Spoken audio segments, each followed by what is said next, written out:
Agora você ouve uma palavra de vida com o pastor Érico Rodolfo Bussinger.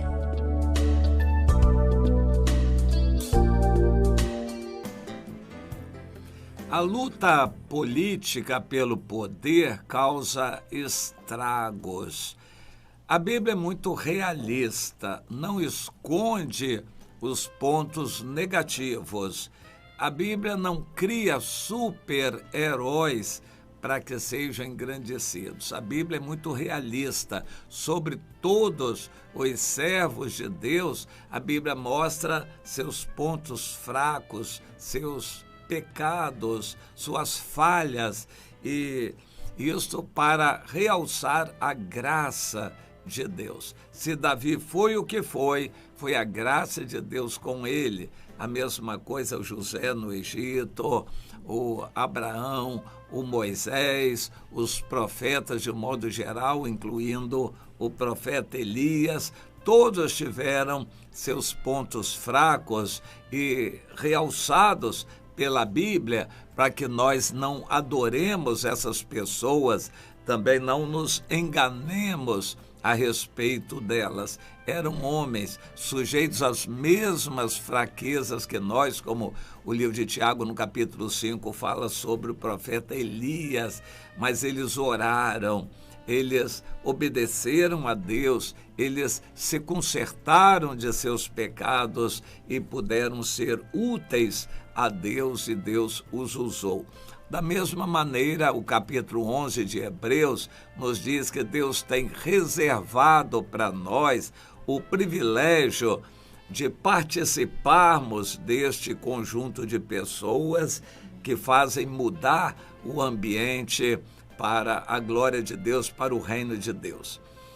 Mas por causa da nossa carne, nós vemos aqui na terra um inimigo de Deus que se chama a religião. E qualquer instituição gera possibilidades de poder. Qualquer organização, uma organização missionária, uma organização religiosa, uma organização não governamental qualquer, uma organização governamental, uma empresa, tudo isso gera cargos, salários, privilégios, poder que as pessoas têm, e por isso elas lutam. Eu chamo a política de a luta pelo poder. Essas pessoas que lutam querendo um cargo, uma posição, um comando, um domínio sobre determinada área, essas pessoas estão dando vazão à sua carne, à sua ganância, ao seu desejo egoísta de querer controlar as outras pessoas. E no livro de Tiago, no capítulo 4, nós encontramos: de onde provém as guerras e contendas que há entre vós? De onde, senão dos prazeres que militam na vossa carne? O egoísmo, a ganância, a soberba, a vida insaciável por coisas materiais, isso alimenta certas pessoas a quererem dominar, controlar e se impor sobre as demais. Isto não é bom, não é espiritual e na eternidade não vai trazer proveito nenhum, mas é uma realidade aqui na terra. As igrejas, em geral, abrigam disputas pelo poder, pelo microfone, por cargos, por posições de destaque. As pessoas lutam por essas coisas. No mundo, as pessoas lutam na política pelo poder, querem cargos, querem o poder, e elas estão lutando. Isso faz parte da carne, a carnalidade, a natureza humana carnal deseja satisfazer os seus desejos carnais e por isso lutam, não temendo explorar o próximo, até pisar sobre o próximo, para que ele consiga o seu desejo de dominar, de satisfazer o seu eu. Eu quero focalizar aqui o capítulo 15 de 2 Reis. É muito triste o relato que está aqui. Enquanto em Judá ainda havia alguma coisa boa, mas os reis também estavam numa disputa muito grande. O Amazias foi um rei que foi razoável e transmitiu uma ideia sensata e digna para o seu filho Uzias, que é chamado também de Azarias, aquele que reinou 52 anos sobre Judá, e diz a Bíblia aqui que ele fez o que era reto perante o Senhor, porém, houve os poréns também. Os altos não se tiraram, o povo sacrificava incenso nos altos e o próprio rei se engrandeceu e quis entrar no templo, e por causa disso ele ficou leproso e terminou seus dias como leproso também. O rei Uzias, que também é chamado de Azarias, e o seu filho Jotão reinou no seu lugar, também foi um bom rei, porém teve os seus poréns também. Todos esses, mesmo os que foram considerados bons, tinham o seu ponto negativo também. Mas em Israel, Reino do Norte, só tinha lado negativo, tudo era negativo. E então, no 38º ano do Azarias, reinou Zacarias, filho de Jeroboão II, sobre Israel em Samaria 6 meses. O Jeroboão II era um bisneto do Jeú, e Deus tinha prometido que a família de Jeú se assentaria no trono até a 4ª geração. Mas o Zacarias fez o que era mal perante o Senhor, como tinham feito seus pais. O exemplo que ele recebia, o estímulo que ele tinha era de usar o poder para satisfazer a sua carne. Ele não titubeava em matar as pessoas, explorar o povo, praticar a idolatria. Então, é dito no versículo 10 que o Salum, filho de Jabes, conspirou contra ele, o feriu diante do povo, o matou e reinou em seu lugar. Quanto aos mais atos dele, de Zacarias, estão todos escritos nos livros de história que se perderam. Essa foi a palavra que o Senhor tinha dito a Jeú: os teus filhos até a 4ª geração se assentarão no seu trono. Então, o Salum, filho de Jabes, ele tinha matado o Zacarias, começou a reinar no 39º ano de Uzias e reinou durante um mês apenas em Samaria, porque subindo de Tirza, o Menahem, filho de Gadi, veio a Samaria e feriu ali ao Salum, filho de Jabes, matou e reinou em seu lugar. Quanto aos mais altos de Salum e a conspiração que ele fez, eis que estão escritos no livro da história dos reis. Eles se perderam. Então, o Menahem feriu a Tífis, a cidade inteira, e a todos os que nela havia, como também seus limites desde Tirza, porque não lhe abriram. Ele a devastou e todas as mulheres grávidas fez rasgar pelo ventre. Isso é um trechinho da história de Israel, Reino do Norte. Não tinha nada de bom, não buscavam a Deus, praticavam idolatria, davam lugar à ganância, à sede pelo poder, matavam e praticavam violência com facilidade, não tinham temor a Deus, embora o país ainda levasse o nome de Deus. Israel ainda era o país de Israel, mas só havia luta pelo poder. Bom, de alguma maneira, essa luta pelo poder perpassa toda a história da humanidade até nossos dias.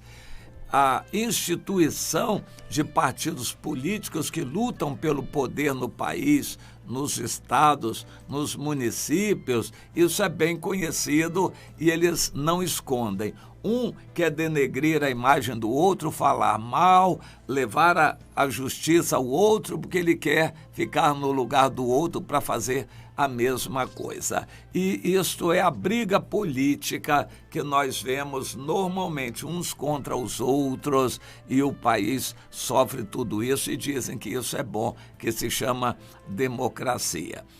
O pior de tudo é que esse espírito entra pelas igrejas e todas as igrejas institucionalizadas, organizadas, acabam sendo palco para desfile de modas, desfile de vaidades, luta pelo microfone, cargos e posições de poder e comando.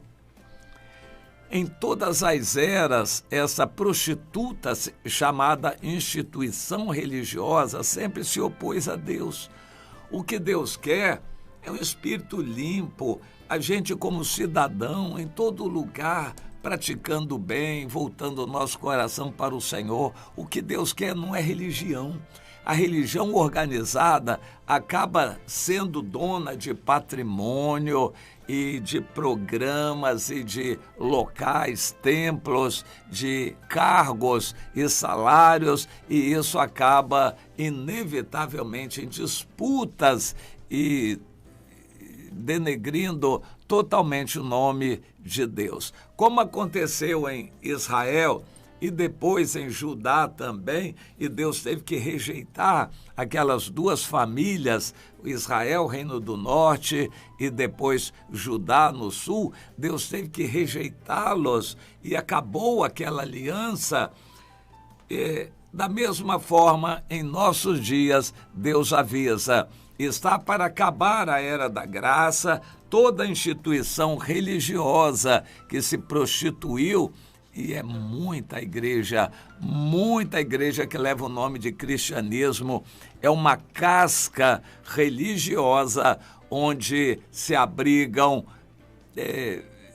vaidades e ganâncias inconfessáveis e levando o nome de cristianismo. Mas tudo isso está prestes a acabar também, porque o arrebatamento da igreja será a retirada individual de cada pessoa que pertence ao corpo de Cristo. O Senhor não vai levar nenhuma denominação, nenhuma igreja organizada. Ele não vai levar crentes a granel, ele vai levar os que estão ligados ao corpo verdadeiro, os que são cristãos verdadeiros. O Senhor vai retirar mediante o arrebatamento, bem como vai uni-los aos santos que vão ressuscitar e serão a noiva do Senhor. Enquanto aqui na terra o diabo vai ficar com todo o poder, inclusive sobre as religiões também. O grande poder de Satanás será sobre as religiões, que ele vai querer controlar, e a Bíblia diz que vai se levantar a figura do falso profeta, aquela besta que emerge da terra, que será o poder religioso que vai controlar as religiões. Na verdade, já controla uma grande parte das religiões. O diabo já controla uma grande parte das religiões. Mas Deus quer o seu povo santo, puro, não misturado. Ele diz que a palavra de ordem para o momento é: saí dela, povo meu, saia da Babilônia, que é a religião organizada e que defende interesses, cargos e salários. Saia para fazer parte do corpo de Cristo verdadeiro, que está no amor, na evangelização, na santidade, com a sua base. A religião verdadeira é visitar as pessoas e não assistir eventos.